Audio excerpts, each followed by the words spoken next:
안녕하세요, 김민중 변호사입니다. 이번 시간에는 상가 권리금 받는 방법에 대해서 촬영을 해보고자 합니다. 권리금이 정확히 무엇인지부터 아셔야겠죠? 권리금은 상가건물임대차보호법에 그 정의 규정이 있습니다. 영업시설, 비품, 거래처, 신용영업상의 노하우, 상가 건물 위치에 따른 영업 입점, 유형, 무형의 재산적 가치를 돈으로 환산한 것이 권리금입니다.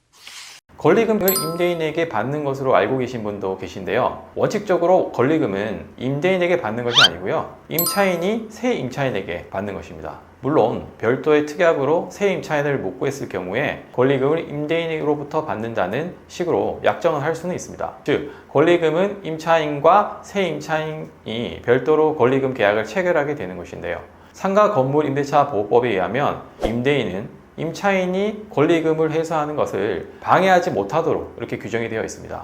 상가 권리금 관련 규정을 보면 임대인은 임대차 기간이 끝나기 6개월 전부터 임대차 종료 시까지 방해 행위를 해서는 안 된다 라고 규정이 되어 있어요. 주의할 점은 임대인이 임대차 기간이 끝나기 6개월 전부터 임대차 종료 시까지만 방해 행위를 해서는 안 된다라고 규정이 되어 있다는 것입니다.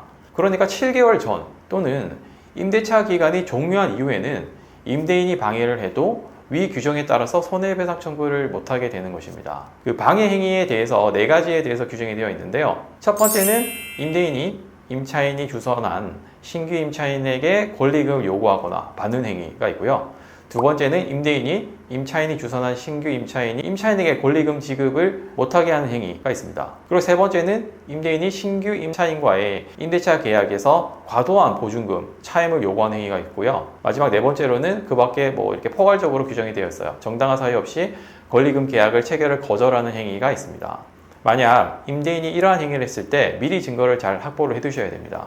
권리금 회수를 방해하는 행위에 대해서 손해배상 청구를 하려면 어떻게 해야 되는 것인가? 첫 번째는 미리 기간 내에 계약 만료 통지를 해야 한다는 것입니다.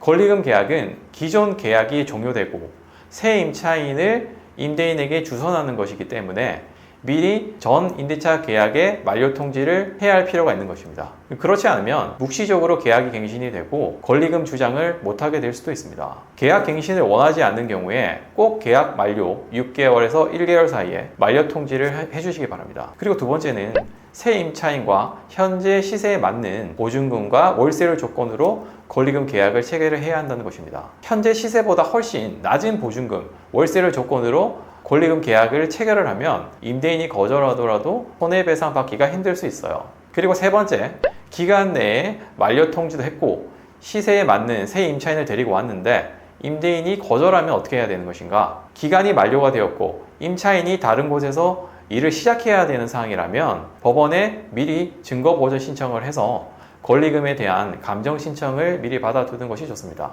그렇게 해야 현재 상태에서의 정확한 권리금 산정이 가능해지기 때문입니다. 그리고 네 번째, 법원에 권리금 회수 방해로 인한 손해배상 소송을 제기해야 됩니다. 앞서 언급했던 임대인이 방해했다라고 하는 증거들을 잘 확보를 하시고 시세에 맞는 권리금을 감정을 해서 손해배상 청구를 하시면 됩니다. 이번 시간에는 권리금 방해 시 손해배상 받는 방법에 대해서 알아봤는데요. 다음 시간에는 임차인이 과도한 권리금을 요구할 때 임대인은 어떻게 대응을 해야 하는지에 대해서 한번 살펴보겠습니다. 끝까지 시청해 주셔서 감사합니다.